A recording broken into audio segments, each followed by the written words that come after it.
Are you ready? Dive into a complex story filled with passion and betrayal, where there's not only heartbreak but also the sword of justice and the redemption of the soul.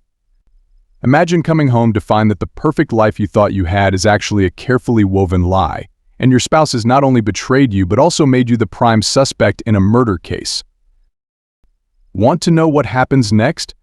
Be sure to follow our channel for more. I discovered that my wife was having an affair with one of our staff. She even intended to spend the rest of my life in prison. Finally, she apologizes, but I ask her to leave the house and we will meet in divorce court. So let's begin the story with seeing how I spent 2 years in darkness and destroyed our marriage. My name is Alex Thornton, and I work as a construction supervisor for Hart Construction, one of our state's largest corporations. Richard Hart established the best and most versatile construction company if it is a structure you desire. We create everything from small one-story professional offices to 100-story towers. We have a branch that specializes in home construction. Our road construction division has completed more than half of the highways in this state and numerous neighboring states. I currently handle the road construction division. I have a dual degree in civil engineering and construction management, and I've been with Hart for 3 years with more seniority and a proven track record. I intend to advance to the building division, which requires less overall travel and far fewer overnight visits. Richard Hart and my father, Nathan Thornton, both served in the Navy as CBSC/CBSCB, standing for Construction Battalion. They participated in the Gulf War. They were tasked with putting out flames in a Kuwaiti oil field sparked by Iraqis as they retreated during Desert Storm. They intended to start their own business when they returned to the real world from the sandbox. However, when my father approached a well, a bomb detonated, exploding beneath the intense heat of the neighboring fire. My father and the other 4 members of his crew were killed. Richard experienced survivor's guilt. He was meant to let that team in, but he was being treated for an arm burn, so Dad volunteered. Richard returned home once the fires had been extinguished. He promised my mother that she would be taken care of, as would I, his only child. Richard quickly became a fixture in our home. He took care of the grass, snow removal, trash disposal, and any necessary repairs. He was able to operate the GI Bill, used his military status to obtain several low-interest loans, and purchased a tiny business whose owner was retiring. He retained the same crew and concentrated on home building. His homes were simply the best built in the neighborhood, and his reputation soared. He spotted an opportunity in creating house communities and rose to become the largest developer in 10 counties in just 5 years. He utilized his hard-earned money from sweat and labor to purchase a road construction company, requesting that the roads they created meet the same high-quality standards as his mansions. Later, he engaged his own architects and started designing and building commercial structures. Within 10 years, he had established an impeccable reputation for providing the greatest quality at a fair price. He worked honestly with labor and was respected by both union officials and the tradesmen who wanted to work with him. Richard Hart's jobs were always completed on schedule or under budget. Richard Hart spent so much time around our house that he and my mother fell in love, and they married 2 years after my father died. Richard was a wonderful spouse and a fantastic stepfather. I was just 7 when they married, and I started calling him Dad when my mother told him that's how Andy would have wanted it. He initially resisted, but Dad took me with him to work, and I grew acquainted with construction sites as well as downtown offices. He inspired me to learn about business. He paid for my education and provided my first employment. I started at the bottom, as was appropriate for my education. He expected me to take over once my training was over. There's no 2 ways about it. The regular travel was taxing and had begun to cause some conflict at home. I met Elise in college. We dated for 3 years, and I proposed right after starting my position at Hart. Elise has beautiful blonde hair, bright blue eyes, and a smile that could melt an iceberg. Elise always attracted attention. She and I had spoken about starting a family, but she wouldn't even consider getting pregnant while I was traveling. God knows where we are at all times. I suppose I could understand, even if Mom and Dad would be there for her. I even said it once, but she said it wasn't the same. She wanted us to share her experience, so she stayed on birth control. I worked as hard as I could to leave the road construction division and return to my usual schedule. Dad always hosts a large workplace picnic on July 4th. He provided the entire company a long week of rides and activities. It was a truly family-oriented event. Dad regarded his staff like family. He provided loans for automobiles and homes and assisted any of his team members who were struggling. Everyone looked forward to the huge annual event, which included Elise and myself. As I previously stated, Elise turned heads and was like honey to hard-working construction workers. They knew she was my wife and respected me enough to be courteous, while leering and drooling, and they were determined not to dishonor Dad by hitting on his daughter-in-law. That is, except for one irritating jackass named Eric Ramsey. Elise went to play volleyball, and I helped Dan tap some more beer. As soon as I finished, I went over to the court, where I saw Rumson grab Elise by the ass twice while on the same team. He attempted to confront her following the game, but she slapped him and walked away. I had a conversation with Rumson, the foreman. I told him what I saw and warned Rumson that he would be fired if he didn't get his act together. I assumed that would be the end of it. Richard had bid and won a big road resurfacing project around 200 miles from his house. It was a state contract that included a large premium if completed before the deadline. If it was not completed on schedule, the company would cover the cost overruns and no incentive would be granted. Needless to say, that scared Dad and kept me busier than ever. On the road, of course, the continual travel kept Elise and me on edge. I informed her that I didn't enjoy it any better than she did, and that I was the one who had to stay in cheap motels, eat greasy cuisine, and spend my evenings alone. I told her she had her mother, father, and friends. My argument didn't hold any weight with her. It seemed that every time I came home, she was angry with me rather than happy to see me. I discussed it with my father, and he told me that if I kept things going and we finished the job on time, he would place me into the home division, and I wouldn't have to worry about more than a day trip. He informed me that he wanted to spoil a grandchild. I tried to tell Elise the good news before leaving on what I hoped would be my last trip. It was November 9th, 2018, and we only had 10 miles left to resurface, and the weather forecast seemed promising, allowing us to complete 2 weeks ahead of schedule. However, she became so agitated that I needed to leave overnight on a Friday. She refused to speak to me at all. She even locked me out of the bedroom. So, I woke up early after a sleepless night in the guest room and drove away at 4 a.m. I grabbed a quick breakfast and arrived at the job site by 5 a.m. I met up with my foreman, Sam Leonard. I was pleasantly surprised to learn that he and the crew worked all night and had finished resurfacing. All that remained was to gather up the signs, cones, and barricades and return home. We made it. I was so happy that I took the entire staff out to lunch. I offered Sam $1,500 and informed him that the burgers and wings were on me. Once they returned to town, he was to lead the entire team to Mulligan's. I paid for the supper with my company credit card and then drove away. After I canceled my accommodation and collected my belongings, I expected to arrive home around 7 p.m. I'd take Elise out to celebrate. I called Dad and told him the wonderful news.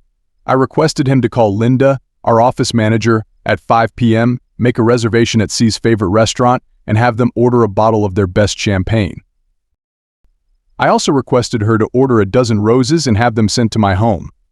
I gave her my personal credit card information and instructed her to book a dinner reservation at Cirque for herself and Paul, her husband, a site superintendent in the housing division. I agreed to purchase a $1,500 gift certificate to cover the evening. She was the office's heartbeat and deserved it. Shortly after I hung up, I became involved in an accident that caused traffic to back up and placed me an hour behind schedule. I arrived home at 6 p.m. and I dashed inside a dark home. Elise was nowhere to be found. I noticed the flowers on the table. Elise had not even bothered to call me. I realized she usually called before going out, so I wouldn't be concerned if she missed my call, and she wouldn't be interrupted in the middle of dinner or a movie. I knew she'd be home soon, so I quickly showered and dressed by 6:30 p.m. I realized I couldn't make dinner and decided to call to cancel. I grabbed a beer and cooked a sandwich, figuring the celebration would have to wait. I sat at the kitchen table, having just completed eating, when I heard a disturbance in the garage, and it was clearly a male voice. I knew it was not Dad. I always carried a 9mm Taurus for protection, and I had to put it back on before going out to supper because I felt naked without it. As soon as I heard the door open, I swiftly took my gun from my holster. Suddenly, a man's figure appeared in the garage entranceway leading into the room with the washing machine and dryer. I aimed for the silhouetted figure's central mass, released the safety, and fired. I heard a tremendous thud when the body struck the floor. I began dialing 911 when I heard a scream in the garage, which I knew was Elise. The 911 operator answered, and I informed her that I had just shot an intruder who had entered my home and that the body was still. I said that the scream she heard was from my wife, who was coming in from the garage where the intruder had entered. She informed me that the police and an ambulance were on their way. I immediately started looking for Elise. Was she raped or injured? As soon as I saw her, I asked, "Babe, are you okay?" She screamed. "You murdered him." She escaped from me and went upstairs, where I heard the door to our bedroom slam shut. I was perplexed. I looked down at the body on the floor, which was none other than Eric Rumson. As I waited for the cops, I called my father and informed him what had happened, and then I had no idea what Elise had said. He instructed me not to say anything until he and his lawyer, Ken Rosenthal, came over. I withdrew the magazine from my Taurus, removed the chambered cartridge, locked the slide open, and placed the gun on the table. I tried to convince Elise to come out of our bedroom. I wanted to understand what was going on. Something was fishy. I gave up and returned downstairs just in time to see multiple weapons pointed at me and cops yelling, "Hands up! Where is your weapon?" I raised my hands and obeyed their directions. I informed them that the gun was empty and on the table with the magazine and chambered round close to the hand. I was handcuffed and read my Miranda rights just as Dad and Ken entered the house. This is when my beloved wife decided to make an appearance. She yelled he murdered him. He killed Eric. She was whisked away to the kitchen to be questioned. Ken informed the officers that we would not be speaking until the detectives completed their investigation. The cops decided to transport me to the station until charges were determined. I was taken off to the local precinct, where I spent the following 72 hours being interrogated. I was told that my wife had informed them that I had slain her acquaintance, who had been invited by her. She informed them that I must have discovered their friendship, misread their relationship, and killed him out of jealousy. I was charged with capital murder. I was processed, fingerprinted, photographed, and placed into a county detention facility until my arraignment on Monday. On the advice of counsel, I said nothing. To say that I was absolutely taken aback by my wife's attitude and actions would be an understatement. I had no prior awareness of her relationship with Rumson or anyone else, while she had clearly conveyed her disapproval with my travel. Her most recent snit over my trip occurred on Friday. I had never seen her so angry since the events of the last few days. The anguish and humiliation were crushing.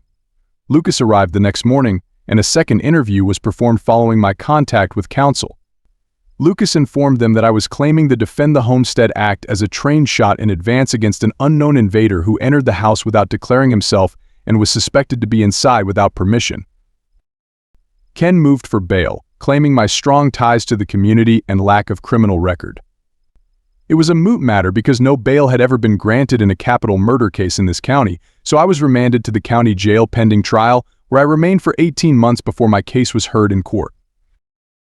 Isabella Castanet, the district attorney, believed she had a slam-dunk case with an eyewitness. Even though my wife could not be legally required to testify against me, she looked more than willing to do so. At Dad's request, she refused to speak with me at all. So Ken hired Miles Allen, the best criminal attorney in the country. Lucas was the go-to guy for the rich and famous when they got into severe trouble. During my first meeting, I explained everything I knew, including the fact that I had no knowledge my wife or Rumson were engaged in any manner. I told him what happened. Rumson, who I didn't know at the time, had entered, and his was the only voice I heard. I noticed a silhouette of what appeared to be an intruder entering my home. I worried for my life because I didn't know who had arrived, and I had no notion he was my wife's invited guest, as I hadn't seen her since early afternoon. She left no indication of her location and never answered her phone or the one at home. I informed him I had left multiple voice messages on our machine and her phone. I also informed him that Elise was in the garage when the rounds were fired and could not have witnessed the shooting. I wasn't aware she was there until she yelled after the rounds were fired. She knew I was carrying a weapon for protection. I informed him about the assignment completing early and the supper reservations I had to cancel. The dinner plans were canceled because she wasn't home on time. I was hungry, so I sat at the table and ate a sandwich while I waited for her to get home. Rumson entered the house alone in relative darkness. She should have noticed my car in the garage and known I was home, but I had no warning. I told him I'd had one beer with my meal, I told him about all of the travel and how upset Elise had been, especially on this trip, about being locked out in the event at the picnic, which I never mentioned to Elise because she had refused him, so I never thought about it again. After chatting with Bill that same day, I informed him that I had never met Rumson in person and just knew him as an employee in another section. I was not his immediate supervisor. While I did threaten to dismiss him, I would not have been the one to carry it out. Bill would eventually make that decision if required. I assured him that my stepfather had been informed and would support it if required because such behavior was not acceptable in his workplace. Lucas thanked me, assured me not to worry, and suggested that when the DA offered a plea deal, I should not accept it, claiming that the case isn't as easy as she thinks. Lucas was good in the second update, but it cost Dad a lot of money. He hired a team of investigators to dig deep into Rumson and Elise's connection. I gave him permission to search my house. From our cars throughout the 18 months I spent in prison, he worked relentlessly to build a compelling case. I felt betrayed by Elise and tried not to accept she had cheated on me. Unfortunately, Lucas was able to track down multiple witnesses who saw them while I was away from town. They later testified that they had participated in inappropriate touching, kissing, and hugging as married women. Security tape captured this in public, as well as clandestine meetings at his apartment and Elise blowing him off in the parking lot of a bar they frequented several times. I felt heartbroken and devastated. Fortunately, Mom and Dad were there for me. My trial started on May 5, 2020. The deal stated her point in her opening argument. She claimed that I was involved in a love triangle, and when I heard my wife and her boyfriend enter the house, I decided to use our state's homestead laws to remove the man who threatened my marriage. She said that my wife had willingly agreed to testify for the state. Mrs. Thornton had a male acquaintance, but it did not justify a death sentence. She claimed they weren't sexually involved, and her husband challenged her. She would have ended the relationship at his request if it had actually disturbed him. She finished by stating that after reviewing all of the evidence, the jury should find Mr. Thornton guilty of capital murder. Lucas used his opening statement to poke holes in the prosecution's case and gradually began to question the reliability of Elise, the prosecution's star witness. He told the jury that the evidence supported another version of events and that Mrs. Thornton was in the garage after having sex with the victim, cleaning up when the shots were fired from her vantage position. There was no way she could have witnessed the incident, thus her testimony was all guesswork. He went on to state that Mr. Thornton had no idea she was having an extramarital affair, much less with the suspect. He also mentioned that his client was supposed to be out of town that evening but was returning early. He told the jurors that the evidence will reveal that Mr.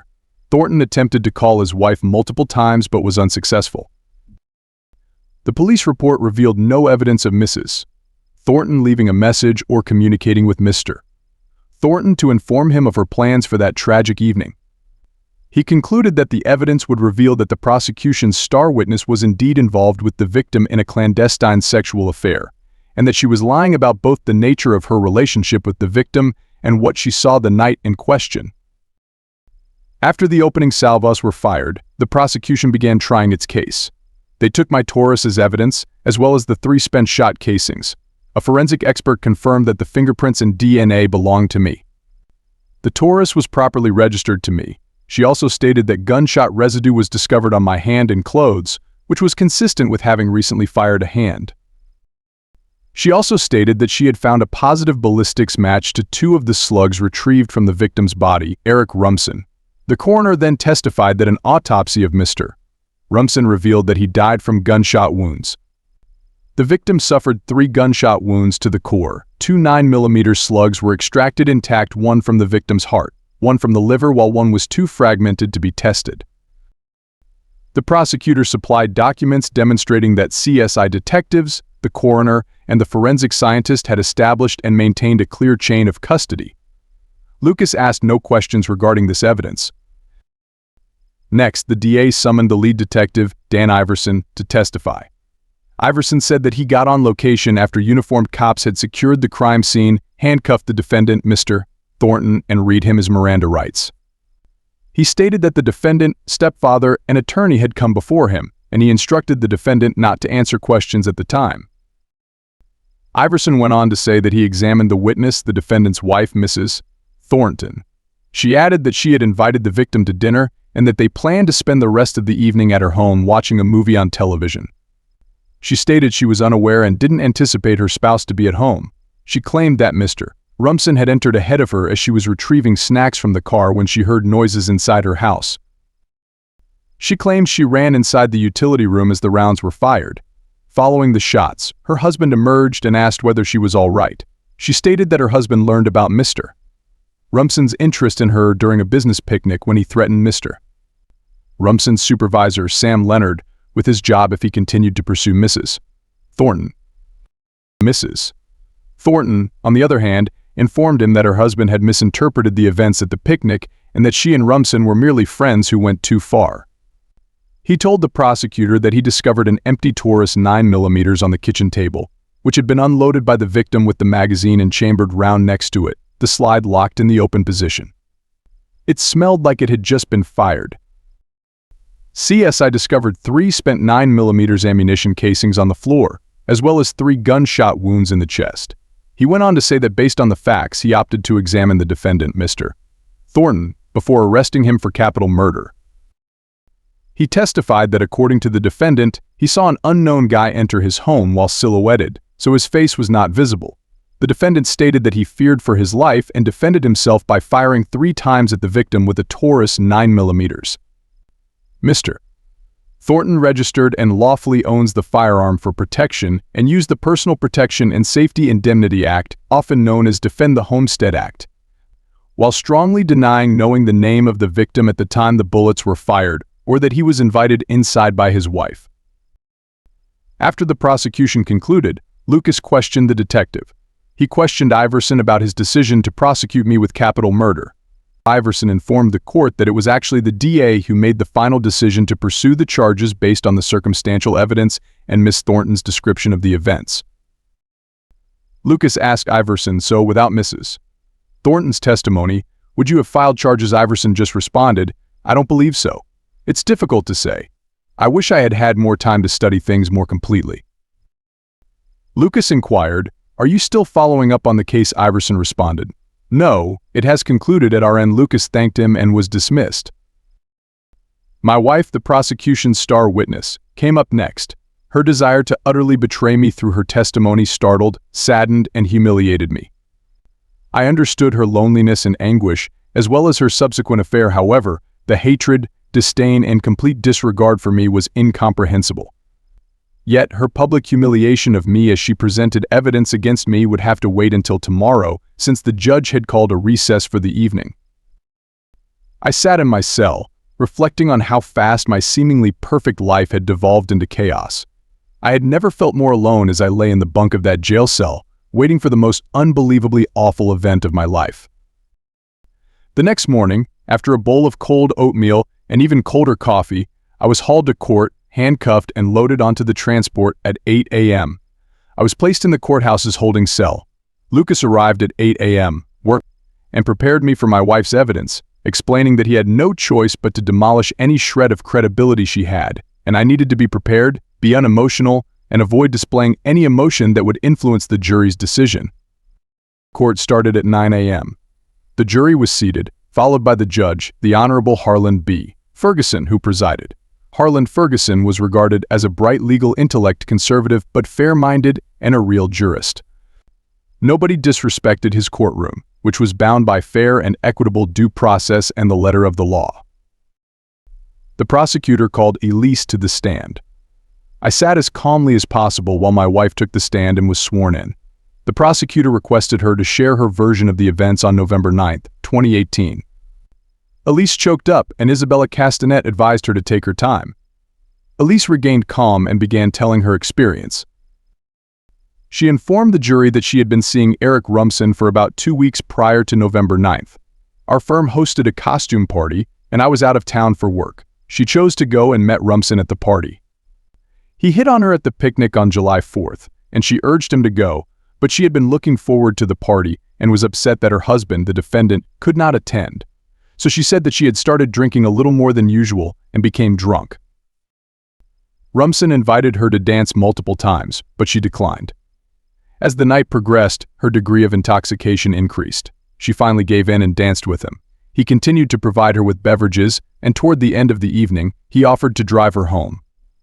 He kissed her at home, and she tried to resist, but the wine had weakened her inhibitions, so she began to respond, but nothing progressed beyond a kiss. He always knew when her husband was out of town and called or stopped by during that time. She had found Rumson attractive, and she was irritated by her husband's frequent absences. Finally, she decided to see him while her husband was out of town.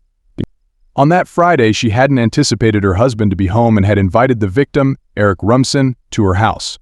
They were entering the house when she heard 3 bullets and discovered Mr. Rumson motionless on the floor in a massive pool of blood. She hurried upstairs, locked herself in her room, and dialed 911, terrified for her life after her husband murdered her friend.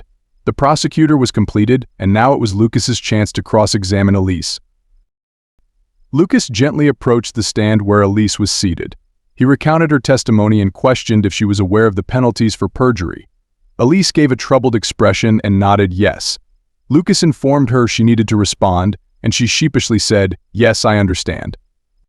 Lucas asked if Elise had anything to add, and she said no, so he began asking questions. He asked if she had performed fellatio on Mr. Rumson on October 27, 2018, in his truck outside your house after driving you home from the party you went to earlier that evening. Remember, you're under oath. Elise responded meekly, yes. Lucas then asked Mrs. Reisner if she had also committed the same act on Mr. Rumson on October 30th in the parking lot of Revolution's nightclub, on November 5th in your automobile parked at the Starlight Lounge, and again in her garage right before the shooting. Elise started crying and shook her head no before burying her face in her fists. Lucas asked her again for her response. Elise responded yes as Lucas went in for the kill. Your Honor, I would want to request authorization to treat Mrs. Reisner as a hostile witness and please instruct the witness to respond. Judge Ferguson said the request was granted. Miss, I realize how humiliated you must feel, but you must respond to the question, or I will hold you in contempt of this court. You will be remanded in detention in the county jail until you comply with my directions. Is this clear, Mrs. Thornton? Elise answered, yes, Your Honor, regarding your question, Mr. Lucas, yes, he questioned if she had sexual intercourse with Mr. Rumson, and she angrily denied it, saying, I never had intercourse with Mr. Rumson, ever. Lucas asked, nonetheless, you visited Mr. Rumson's flat on multiple occasions. Have you ever spent the night? Elise answered, no, never. Lucas inquired, are you certain that you had no sexual intercourse with Mr. Rumson during those visits? Yes, I'm confident it was just sex. I never had sex with him. Lucas proceeded, Mrs. Reisner, you admitted that you performed fellatio in your garage before the shooting. Isn't it true that you were wiping Mr. Rumson's sperm from your automobile seat when the fatal shots were fired, and you had no way of knowing what happened? Also, isn't it true that you never checked your messages, which would have revealed that your spouse was supposed to come home that evening? Elise informed the courtroom that Lucas had spoken the truth. Mrs. Thornton, wasn't it your goal on November 9th to have Mr. Rumson spend the night because you decided to have sexual intercourse with him? Elise hemmed and hawed before answering, yes. Lucas asked, Mrs. Thornton, did you know your husband carries a 9mm Taurus semi-automatic pistol on his person for protection? Elise said, yes. Lucas stated, he has kept the weapon for 2 years and has almost always had it with him. Let me recap, Mrs. Thornton, you had a sexual affair with the victim for more than 2 weeks, but as evidenced by video and eyewitness testimony. The romance was secret and deliberately set out to deceive your husband and break your marital vows to the victim. You missed to check your home and cellular voicemails, as well as your email, so you had no idea your husband would be home. Then you invited the victim into your home to engage in sexual intercourse while your husband was at work. Is this right? Elise said, yes. According to your own admission, your husband was frequently out of town during this time, and your only interaction with Mr. Rumson occurred during his absences. Given that he had planned to celebrate with you on the night in question, it seems unlikely that your spouse was aware of the affair. Given all of this, including facts, proof, and your own sworn testimony, how do you know that my client shot Mr. Rumson with premeditation and malice when, according to your own evidence, you couldn't see him? The events on the night of November 9th did occur as my client stated. He just shot someone he believed to be an intruder invading his home. Elise responded, yes, it is possible, Mrs. Thornton, would you think that was even probable objection, Your Honor? The prosecutor stated that Mr. Lucas is guiding the witness. Lucas responded before the judge could rule, Your Honor, I withdraw my prior question. The court directed the jury to ignore the question. Lucas proceeded, Mrs. Thornton, I have a couple of last questions. You remained in the garage for some minutes after you returned home and sent the defendant in ahead of you. Your husband's truck was parked inside the garage in its usual location. Is this right? Yes, Elise responded. Lucas then inquired, if his truck was in the garage, then you must have suspected that your husband was home. You testified that you knew he carried a firearm for protection and that, according to multiple stories and his own statement, he had no prior knowledge of your relationship with the victim. If you sensed the remote possibility that your husband was in the house and knew that your husband would respond to an intruder, isn't that why you demanded your lover enter the house and thereby arranged your lover's death? Objection, de Castanet retorted. Judge Ferguson said, sustained, Mr. Lucas, I will not allow cheap theatrics in my court. The jury will disregard the final question. Lucas simply responded, I apologize to the court, Your Honor, and withdraw the question. I have no further questions. The prosecutor, she appeared flustered as she rested her case. Judge Ferguson called the lunch recess. The time was 1 p.m. I was led to the conference room where Lucas had Mom and Dad. They brought me a large club sub from Richard Beau's Deli, and I devoured it as Lucas told me the procession of character witnesses who were about to testify, and he would submit the tapes from the two clubs as well. As I finished my sub, I realized how much I wanted this whole thing to be over. Back in court, a parade of witnesses testified to my character as a wonderful and decent man and a fair and reasonable supervisor. Bill Gower, Lawson's foreman, stated that I could have dismissed Rumson on the spot but instead requested that he be cautioned about his inappropriate behavior, and nothing happened after that day except for his warning to Rumson. Sam testified about my arrival and their efforts to complete the assignment. He complained about how I bought the entire staff lunch and gave him $1,500 to buy beverages when the staff returned home to celebrate. He also mentioned that he knew about my plans to go home and celebrate by bringing Elise out to dinner. Linda testified that I was pleased when I called and asked her to make dinner reservations at the last minute. She informed Lucas that she had ordered champagne from the restaurant and had roses delivered to our home to celebrate the bonus and promotion. She also mentioned the $1,500 gift certificate for her and her husband, which they used to celebrate their 25th anniversary. Lucas then admitted the videotapes as evidence and had the witnesses testify. At 3 p.m., he rested. The judge declared recess and informed the counselors that closing arguments would begin at 9 a.m. I was handcuffed and taken back to my cell, county that night. After pushing down some barely inedible sludge, I lay asleep in my bunk. I realized that my entire future would be chosen quickly. I thought Lucas had done an amazing job, but I wondered if it would be enough. My tired mind and body were soon overcome by a restless sleep. The following morning, Isabella Castanet summarized her argument. Her point was that while the case was based primarily on circumstantial evidence, there were far too many coincidences for any reasonable person to conclude that David Rumson's shooting was anything other than a cold, premeditated conspiracy to permanently eliminate his wife's boyfriend. The evidence and testimony presented left no reasonable question that this was a homicide and that they, the jury, needed to return a guilty finding of capital murder. However, Lucas had completely undermined Elise's credibility and made me appear as a victim in front of the jury. Her summary made no direct reference to Elise or her evidence, and even I could tell that the slam-dunk case she had envisioned before the trial began was all but lost. Lucas criticized the police's shoddy job, ignoring evidence that showed the witness had witnessed nothing. He acknowledged Elise's shaky narrative of the incident but stated that my client provided an accurate representation of the events, which was corroborated by facts and the testimony of other witnesses. He went on to remark that the prosecution's case was riddled with flaws and gaps, the witness was untrustworthy, and the circumstantial evidence favored his client. As a result, having established sufficient reasonable doubt, they had no choice but to acquit his client of capital murder. He determined that while Mr. Rumson's shooting was unfortunate and preventable, his client was only defending his life and home. The jury's deliberations began at 9 a.m., and the verdict was reached around 5 p.m. I was brought back from the conference room to learn my fate. The bailiff gave him the verdict, which he read before returning it to the jury foreman. His honor had instructed me to rise, and Lucas joined me. Judge Ferguson inquired, "Madame Forewoman, have you reached a conclusion?" She rose and faced the jury in the first-degree capital murder case. "We find the defendant, Alex Nathan Thornton, not guilty." Judge Ferguson thanked the jury for their service before dismissing them. He then addressed me and stated, "Mr. Thornton, I propose that you get counseling to help you cope with the anguish of ending another person's life. Even if it was justified, it has proven tough to live with, especially since this incident entailed unforeseeable circumstances that resulted in the death of an innocent man, which has added to the stress and guilt. Given the sad nature of the shooting and the additional stress involved, I hope you seek therapy and find some peace and stability in your life. You are remanded to the county jail for immediate out-processing and release. You'll arrive home in time for supper." This lawsuit was dismissed. Update 5. I handed away all I'd brought with me to war. I was wearing my court suit when I returned home.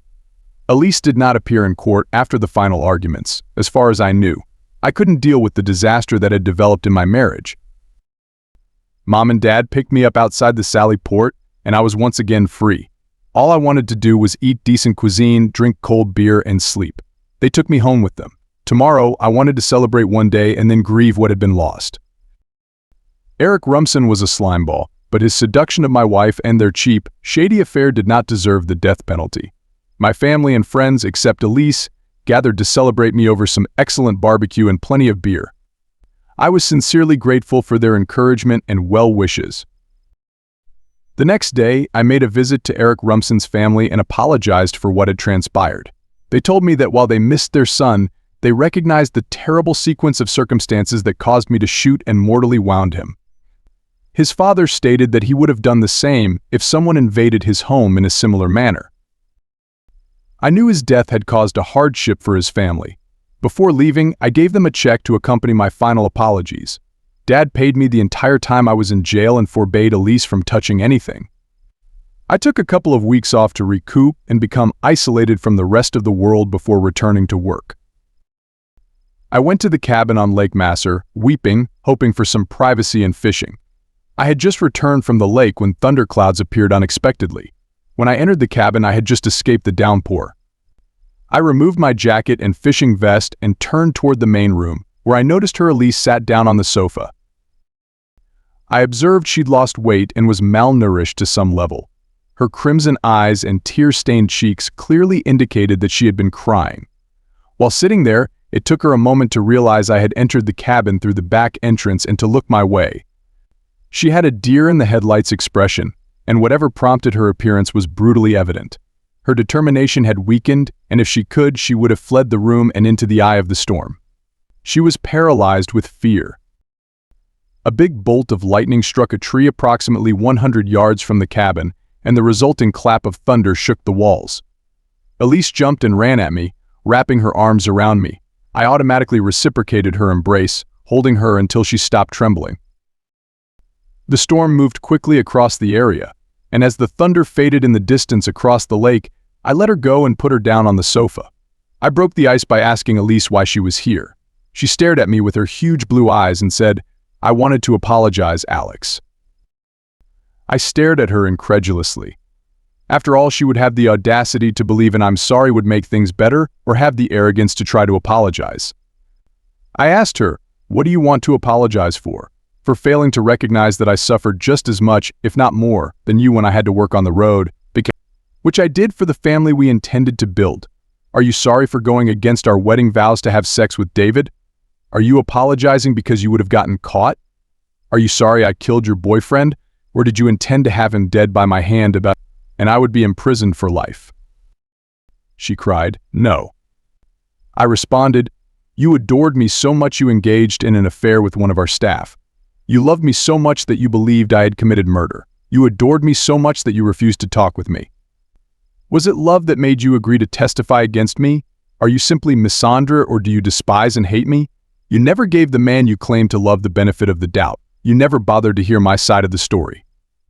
You wanted me to spend the rest of my life behind prison, and you did everything in your power to get me there.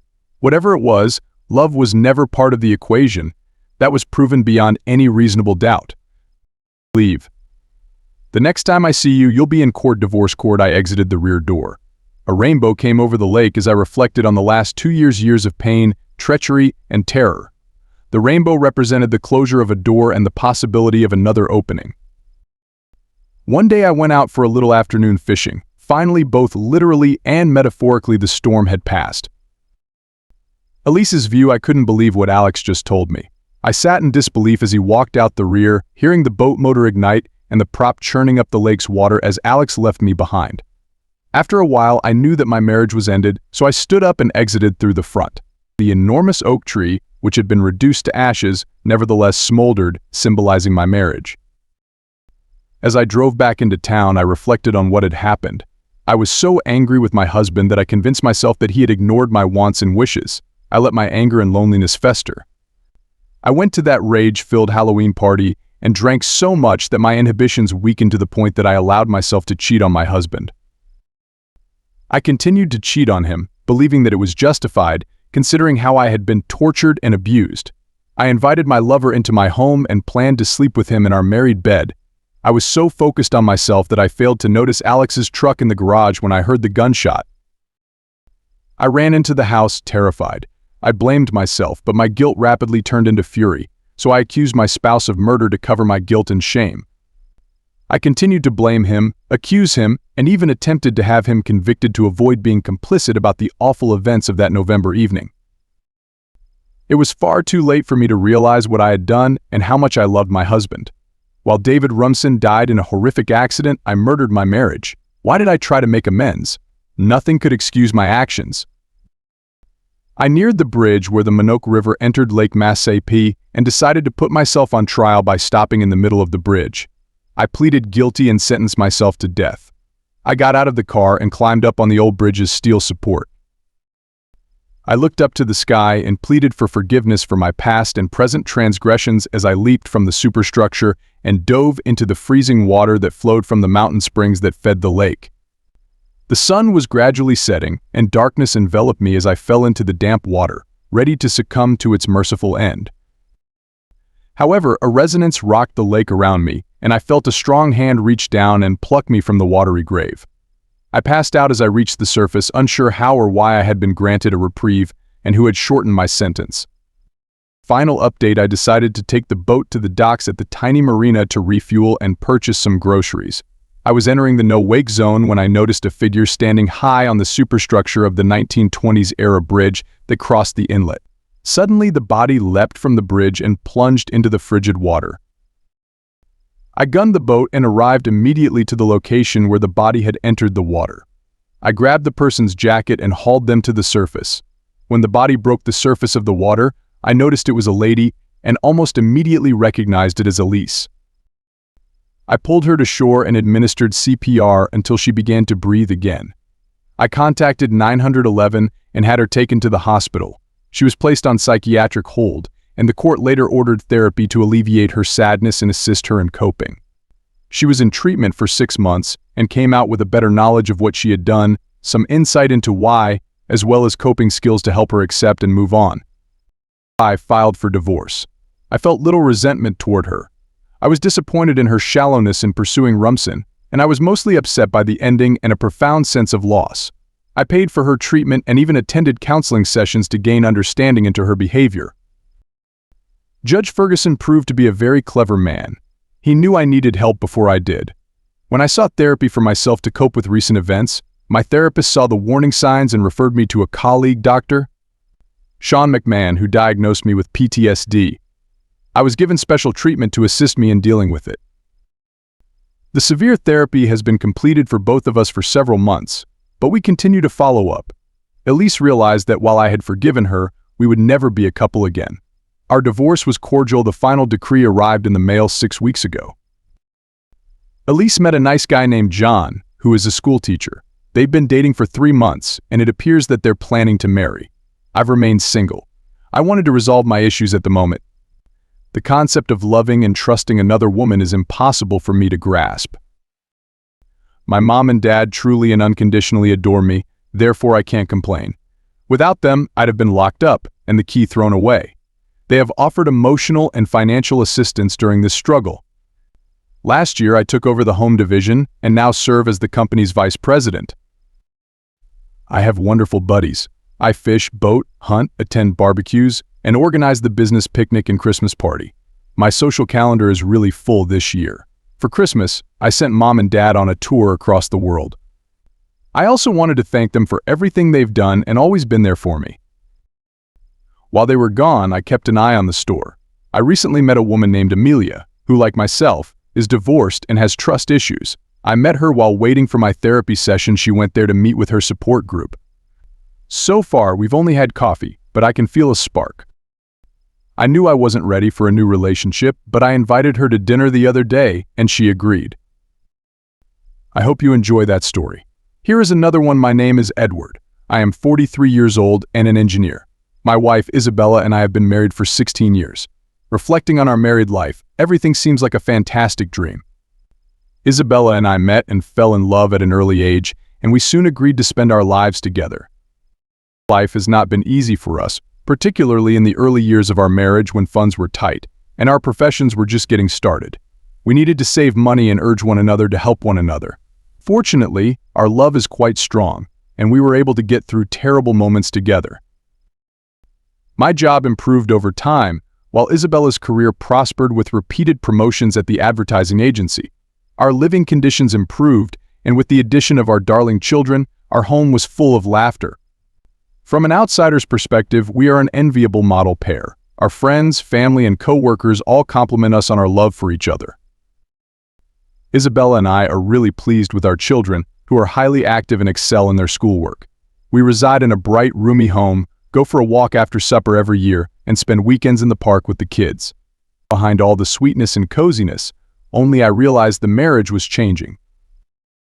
The early indications were minor, such as Isabella's change in address from tender honey to distant hello. She began working late, and even when she was at home, she was constantly distracted by her children's difficulties. She gradually attacked my job, comparing me to her employer, Alexander, with a contemptuous tone in her speech. I tried to gain her back by inviting her to dinner, but she constantly declined on the grounds that she was too busy at work. What was once a warm partnership has evolved into a silent one around the dinner table. We no longer communicate ideas or share delight as we once did, and we even sleep on our own sides, as if divided by a canyon. I started to reflect on myself. Is it because I am so busy at work that I have ignored my family, or is it that his wife is under strain at work and needs more attention?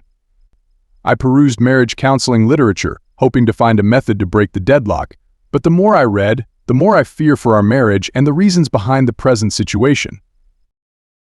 I'm afraid it's not as simple as staying busy at work.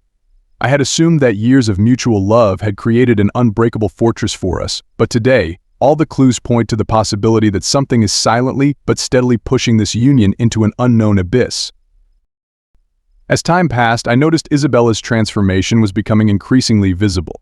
She used to always pick up the kids after work and go home to make dinner, but she now frequently uses it as an excuse for me to pick up the kids. Dinner has evolved from her hand-prepared meal to a casual takeaway meal. I attempted to engage with her, but she was constantly preoccupied, either glancing at her cell phone or flipping through documents.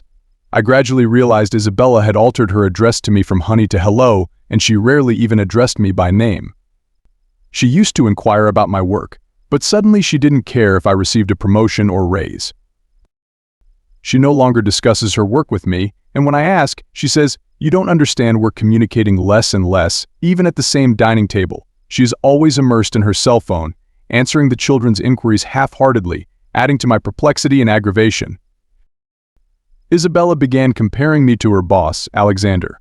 When I excitedly informed her that I had been acknowledged for my project, she responded coldly, "Alexander has secured a major client and the company is expanding rapidly. So, what do you think you're doing?" Her words hit me like a pitcher of cold water. I felt so frustrated and humiliated. She began to mention Alexander more frequently over time, and the words frequently expressed praise and yearning, but not for me. Despite the unhappiness and humiliation, I began to doubt my own worth. Was I not working hard enough to make my family's life better? Is it because I don't care enough about her that she is unhappy? I looked up marriage counseling books to find a solution to break the standstill. and they recommended that couples communicate openly with mutual understanding and support.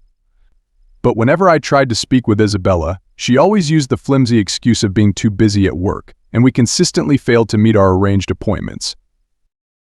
We used to be inseparable, but we're now strangers. I even asked Isabella to go to marriage therapy in the hopes of rebuilding our relationship with the help of a professional, but when I offered it cautiously, she responded with cynicism, counseling. "I believe you are too busy. Why don't you devote more time to your clients and earn more money?" Her reply left me feeling really irritated, and I began to wonder whether I had done something wrong to get this marriage to this point. As Isabella's conduct changed, my suspicions rose. I began to consciously examine her behavior and speech, seeking to identify the source of the problem.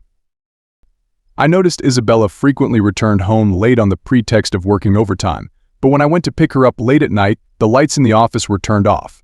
She said that she had gone to a client's home, but I had a nagging suspicion that something was amiss. I once accidentally glanced at her cell phone while checking missed calls, and it clearly revealed the name Alexander. The frequency is significantly greater than in conventional business transactions. My heart couldn't help but contract. Is there truly anything between them? I started looking for Isabella's whereabouts. I looked through her credit card accounts and discovered that she frequently spent money at a luxury restaurant, although we hadn't been there together at the time.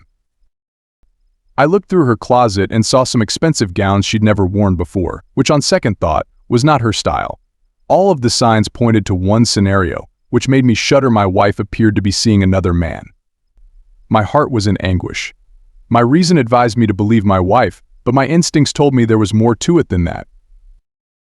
I started looking through Isabella's purse and on the table, hoping to uncover proof that would contradict my assumptions. However, this was not to be. I discovered other troubling indications like lipstick smears on napkins, strange men's watches, and a couple of mugs. Each revelation felt like a sharp sword cutting my heart. Finally, one day while Isabella was in the shower, I mustered the guts to check her cell phone solely for her and Alexander's chat history. I saw the evidence which devastated my heart: sweet words of love, intimate name-calling, the time and location of the date. The hard facts were right in front of me, and I could no longer lie to myself. It turns out that our alienation is due to the fact that she is with another man. Outside, the sorrow of betrayal washed over me like a tidal wave, and I felt as if the sky was spinning, and I could barely breathe. I wanted to question her. I wanted to disclose the awful truth, but when I saw the children's adorable smiles, I hesitated. Uncovering the truth would result in a fractured family, leaving the children without a complete home. Do I actually want to do this? My heart was filled with contradictions. On the one hand, I couldn't accept the deception. I couldn't put up with betrayal or a marriage based on lies. On the other side, I was frightened of losing my hard-earned family. Isabella's betrayal was a thorn in my heart. I was in pain every day. I could not sleep at night. I wasn't sure what to eat. I even started to distrust life. I put up all of my work and sincerity in exchange for his wife's lies. What purpose does my life serve? I realized I had to choose between swallowing my fury, pretending not to know, and continuing in this superficial marriage, or honestly confronting these devastating lies, even if it meant losing everything. Now I had to choose between love and reason, dignity and family. I wandered and struggled, repeatedly suffering greatly in my heart, yet unable to make a conclusion. For weeks, I fought with misery and anguish, virtually torn apart by internal conflict and doubt. I kept asking myself if I should trust Isabella's years of adoration or confront the pile of evidence. I tried to convince myself that it was all a misunderstanding and that everything would be great, but my logic cut through the falsehood. I knew if I kept going like this, I would collapse altogether. Finally, one rough night, my long-suppressed feelings surfaced, and I could no longer take this type of dishonesty. When Isabella arrived home late on the pretext of working overtime again, I couldn't stop myself from asking her why she was so cold to me, why she worked extra so frequently, and why she was having an affair with Alexander. I displayed the proof that destroyed my heart one by one: restaurant bills, cryptic text messages, and intimate images. I screamed at the top of my lungs, counting all of her betrayals and imploring her for an answer. I was surprised that Isabella, instead of expressing regret in the face of overwhelming proof, went as far as rejecting everything. She screamed and yelled, accusing me of mistrusting her and invading her privacy. She vehemently denied having anything other than a working relationship with Alexander, claiming it was all in my brain. She even accused me of neglecting my family and not caring about her troubles. Isabella's reaction was like a cold shower of water pouring down on my final hope. I realized we had lost our basic trust, and she had seemingly gotten used to lying about everything. Anger, despair, disappointment, and a slew of other complex emotions nearly overwhelmed me at the time. I felt enormous grief not only for the damaged family but also for my own blindness and foolishness. In the days that followed, Isabella and I engaged in a chilly battle. We stopped talking to each other, and even in front of the kids, there was only a superficial harmony. I moved into the guest room and spent the nights tossing and turning. My wounds were getting bloodier and bloodier. I understand that our marriage has ended, but I am concerned about the impact divorce will have on the children. I was experiencing incredible uncertainty and pain, and I felt as if I had reached the lowest point in my life. On a hunch, I came across a message on social media from Robin, the wife of Isabella's lover, Alexander. I gathered the strength to tell her what had occurred to me. To my amazement, Robin's experience was remarkably similar to mine. I found out that while Isabella was flirting with Alexander, he was also violating his spouse, Robin. Robin and I had a terrific talk, sympathized, and offered each other amazing support and understanding. With Robin's encouragement, I was resolved to confront the truth and expose this shady affair. Robin and I began discreetly gathering evidence. I obtained Isabella's phone records and even hired a private investigator to seek her down the facts. The facts pointed to the same dismal conclusion: my wife betrayed our marriage with impunity. I felt outraged, ashamed, and also sober. I could not take this falsehood any longer, for my own sake and that of my children. Even though I was still conflicted and battling, I knew I had to take action, no matter the cost. I had to confront the painful truth and terminate this adulterous marriage. When the truth was exposed, my entire world seemed to be crumbling around me. Anger, disappointment, and pain were entwined and nearly engulfed me. I felt betrayed and cheated, and the beautiful recollections I had before were now all lies. I asked myself repeatedly, why did Isabella do this to me? Was I not good enough? Was she uninterested in our marriage and family regardless? My heart is broken. But when I saw the children's lovely smiles, I faltered. This family represents our years of hard work and the culmination of our love. I genuinely want to give up. I do not want the children to go through the sorrow of parental separation. I started to feel angry and reluctant. I tried to chat with Isabella, hoping to figure out why she had violated her husband. I informed her about my heartache and sought an explanation. However, Isabella blamed me for everything. She said that I had ignored her feelings and failed to meet her emotional needs, so she may find comfort in Alexander. Her comments cut deep into my heart, and I was filled with resentment and anger. Was it entirely my fault? In order to salvage my marriage, I chose to pursue marital treatment. I hoped that with professional assistance, we would be able to rebuild trust. In therapy, I opened up as much as possible and studied my emotions. I attempted to put myself in Isabella's shoes and think about my own inadequacies in the marriage. However, Isabella was uncooperative, which disappointed me. She was usually dismissive and dismissed my efforts. I gradually recognized that maybe the source of the problem wasn't me. As treatment progressed, I began to see Isabella's true colors. She desired excitement and passion, and her monotonous home life was boring. She used the affair to get excited, but she never considered my sentiments. This discovery left my heart half cold. So our marriage was already filled with flaws, but I had been blind to it. Even though my heart was still full of troubles, reason informed me that a marriage without trust and respect could not last. I couldn't stand betrayal, I could not stand cheating, and I couldn't accept Isabella blaming me for her faults. I came to realize that perhaps letting go was the best option, and that we both needed to take a fresh look at our marriage and each other's life. After a long and hard struggle, I finally decided to pursue an honest and clean future for myself and my children.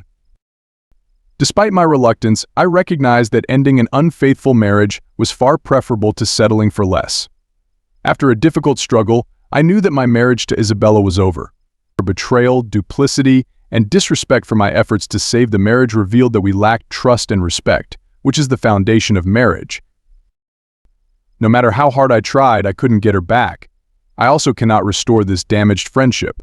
Faced with the unpleasant fact, I felt I needed to take action to quit my unhappy marriage.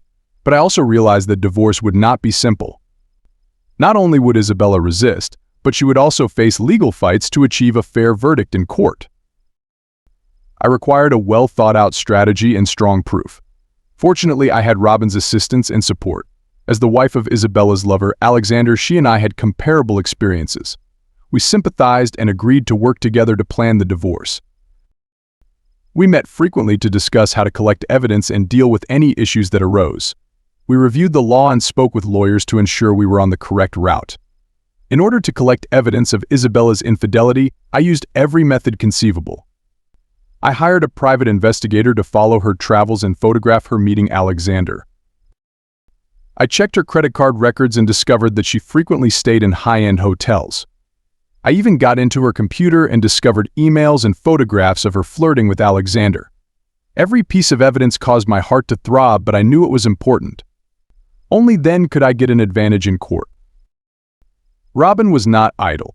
She used her connections to obtain Alexander's business trip records from his company and learned that the dates invariably corresponded with Isabella's vacation days. She also got Alexander's secretary to testify about their intimate relationship at the office. During the evidence collection process, the evidence was organized and filed for future use. We also planned our life after the divorce. During the property partition, we discussed the children's custody. We even intended to begin a new life together following the divorce. These chats provided me the confidence to move forward and helped me see the light at the end of the tunnel. Isabella could see our activities, though. She seemed to feel something and proceeded to follow my every move. She destroyed her cell phone records more regularly and became more careful after confronting me and asking if I wanted a divorce. Faced with her insistent interrogation, I appeared to be cool and denied it, but my heart became increasingly determined. I'd like to end this marriage as soon as feasible, the sooner the better. So Robin and I worked together through thick and thin to prepare for the impending divorce battle. After months of serious consideration, Robin and I decided to formally file for divorce from Isabella and Alexander. We chose a weekend when they were both in town and accompanied by our respective lawyers. We ambushed them at a high-end restaurant they frequented that day. My heart was heavy, but I felt relieved. I was aware that this moment represented the end of my marriage and that the past was history. When Isabella and Alexander entered the dining room, they didn't appear startled to find Robin and me with our lawyers. Isabella scoffed and stated, "I knew this day would come." The attorney handed them the written divorce agreement and began reading each article one by one. Based on the evidence we have, which includes images acquired by a private investigator and credit card transactions, we ask Isabella to give up the majority of the community property. Our estate is worth $5 million, and I urged Isabella to take just 30%, or $1.5 million. Our combined savings and assets totaled around $3 million, which I proposed be divided 65% to 35%, with $1.95 million for me and $1.05 million for Isabella. In consideration of the children's interests, we've determined that I'll be the primary custodial parent. Isabella will pay $2,500 each month in child support and will have visitation with the kids only on the second and fourth weekends of each month for no more than 6 hours each. I reserve the right to further restrict Isabella's visitation rights if she violates the agreement or defames me in front of the children. Subject to these terms, Isabella was outraged, accusing me of being a complete hypocrite, calculating, and unloving. She stated that as the children's mother, she was the best person to parent them. She threatened to damage my job and reputation if I continued to insist on the present terms. I just looked at her calmly and reminded her that she was the one who damaged the family and broke our vows. I took out her and Alexander's intimate images, as well as their cryptic emails, and informed her that if she dared to testify against me in court, I would reveal all of this information to the world, and she would be the one to lose her reputation. Isabella had no choice but to agree to my plan for property partition and sign the divorce agreement. As Robin's persuasion, Alexander agreed to leave the house and receive only 20% of the couple's shared assets, with the other 80% going to Robin. When all of the paperwork was signed, the day-long negotiations came to an end. I was physically and emotionally tired, and today marked the end of our 16-year marriage.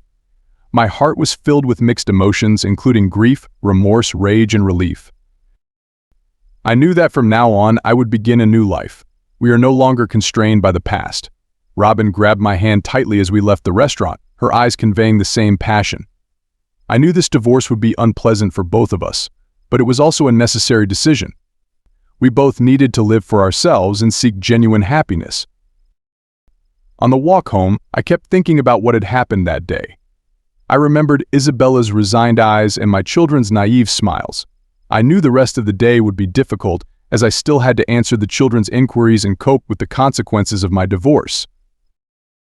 After my divorce, I spent the next 16 years reevaluating my life. I had devoted all of my efforts to my work and family but had disregarded my own needs. I finally had time to reflect on what I wanted and what my life goals were. The first thing I experienced was emotional distress. Even though my marriage to Isabella had been finished for a long time, the notion of terminating it altogether filled me with profound sadness and grief. Often, in the stillness of the night, I would reflect on what we had done and be overwhelmed with sadness. To alleviate these feelings, I began to practice meditation, taking time each morning and evening to listen to my heart. I gradually learned to let go and make peace with the past. At work, I decided to set myself a new task. I resigned my job and joined a startup to work on technology development. I was inspired by the company's product concept and enjoyed the unique and adventurous attitude. I found my love and motivation for life after starting a new job. My children are the most significant aspect of my existence following my divorce. I treasure every moment I spend with them. I try to find time after work to take kids to the park, play soccer, or work on their homework together. I wish to provide a secure and comfortable family environment for them to compensate for the loss of their mother's affection.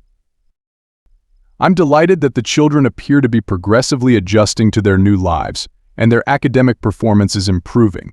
Life was getting back on track, but I realized there was still a lot to learn and improve. I began reading books on homeschooling and emotional management, aiming to become a better father in person. Robin and I grew close during the protracted divorce process. We were each other's strongest supporters, encouraging and supporting each other when we were at our most vulnerable. We discussed our difficulties and devised a strategy for dealing with the next challenges. I slowly realized that I couldn't live without her presence and comfort. I recall being quite frustrated in court when Isabella's lawyer launched a vicious attack on me. Robin gripped my hand tightly after the trial, telling me not to give up and that we would certainly get through this terrible period. At that moment, I truly felt as if someone was at my side, unconditionally supporting and trusting me. That feeling warmed my heart. As the divorce became finalized, Robin and I began to reflect on our lives. We both knew that our previous marriages had not offered us true satisfaction. We gave too much and received too little. Now we may finally pursue our own happiness. One day, I mustered the bravery to express my sentiments to Robin. To my amazement, she had the same feelings about me. At that point, I was overcome with delight and exhilaration, as if my life had been restored to its former hope. We agreed to take our time and explore the relationship together to determine if we were truly meant for each other. We started going out more often to the movies, restaurants, and concerts. We spoke late into the night, discussing our thoughts and dreams. I found Robin was a lovely and compassionate companion, as well as a strong and independent woman. She is always aware of my feelings and offers me support and encouragement when I need it. I am slowly beginning to comprehend and care for her. We began to consider starting a new family. We both knew it wouldn't be simple. We both had failed marriages and were responsible for children. However, we hope that by working together, we will be able to construct a home filled with love and warmth. In retrospect, meeting Robin seemed to have been fate. We both suffered through the lowest points in our lives, yet we discovered each other after going through this difficult divorce process. I've gained a new insight into myself and my life. Looking back, I recognized that I had devoted too much time and energy to my work and marriage while neglecting my own inner needs. I had lost myself and forgotten the true purpose of life. The frustration of divorce has taught me how to let go of the past and embrace new difficulties with courage. I discovered that there is no such thing as eternal pain or insurmountable obstacles in life. The key is having the fortitude to confront and change. I started learning to love life and listen to my inner voice. I resumed my previous activities and began to learn painting and yoga. Every time I finish a painting or try a new yoga stance, I feel incredibly gratified and delighted. I've also started emphasizing my emotional needs. In the past, I prioritized my family and children before my own happiness. I've realized that only when I'm in good health can I provide a truly joyful home for my children. I've learned to express myself and be brave enough to seek my own happiness. My friendship with Robin has restored my faith in the power of simple and pure love to make people feel stable and comfortable. At work, I took the jump and joined a fledgling company despite the increased uncertainty. I appreciated the demanding and creative environment. I've grown to feel that if I continue to study and grow, I will be able to advance in my job. After all of this, I'm filled with hope and optimism for the future. I understand that life will have ups and downs, but as long as we have hope and the fortitude to face them, there is no challenge that cannot be conquered. I'm looking forward to working with Robin and the kids to begin a new chapter in their life.